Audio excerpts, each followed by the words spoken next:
a night that would forever be etched in the memory of one unsuspecting ambulance driver.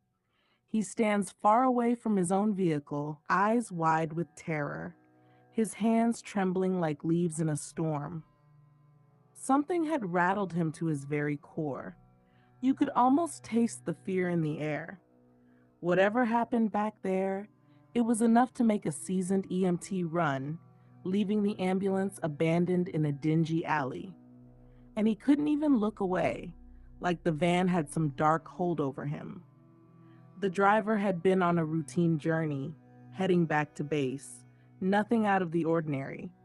That is until it happened.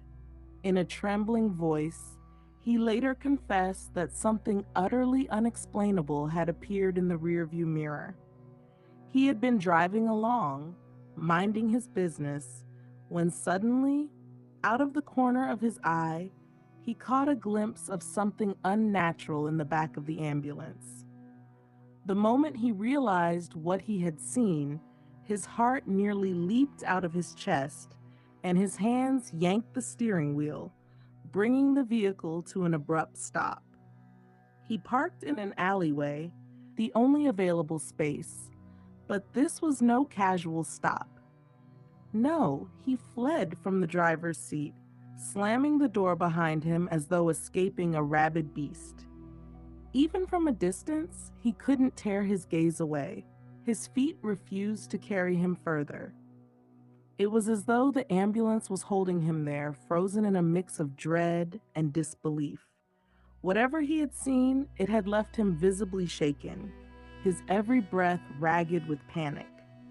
Now, this is where things get truly unsettling. The footage, grainy and dimly lit, shows him fumbling with his words, trying to explain the impossible. "I ain't never seen nothing like this before," he mutters, his voice trembling with fear. For a man who had faced all manner of emergencies, from car crashes to cardiac arrests, this was something far more sinister. "I saw it, mate.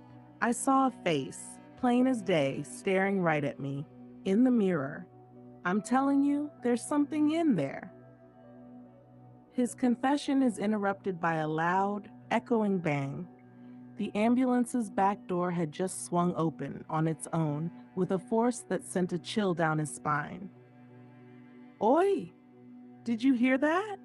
He's practically shouting now, eyes darting towards the vehicle as if it were possessed. "Can you see it? The door. It just flung itself open." As the camera zooms in on the ambulance, something sinister begins to take form. A shadowy figure, barely distinguishable, moves back and forth within the van. It darts from one side to the other like it's trapped, confined to the back of the ambulance. The driver's voice wavers. "That's what I heard. That thump. It wasn't just the door. There's something in there, moving about." Many would later speculate about what had really happened that night. Some believe it was the spirit of a deceased patient still lingering in the vehicle where they had drawn their last breath. Others think it was something darker, something far more malevolent. Either way, the driver wasn't about to stick around to find out. He made one thing clear. He wasn't going back into that ambulance, not for all the tea in England. Instead, he had someone else from the station pick it up. To this day, no one knows for certain what was inside that ambulance. The face in the mirror, the figure in the shadows, the door swinging open, none of it could be explained. The van was thoroughly checked, but no rational explanation ever came to light. The driver? He's never spoken about it again. Some things, as they say, are best left buried in the dark, where they belong.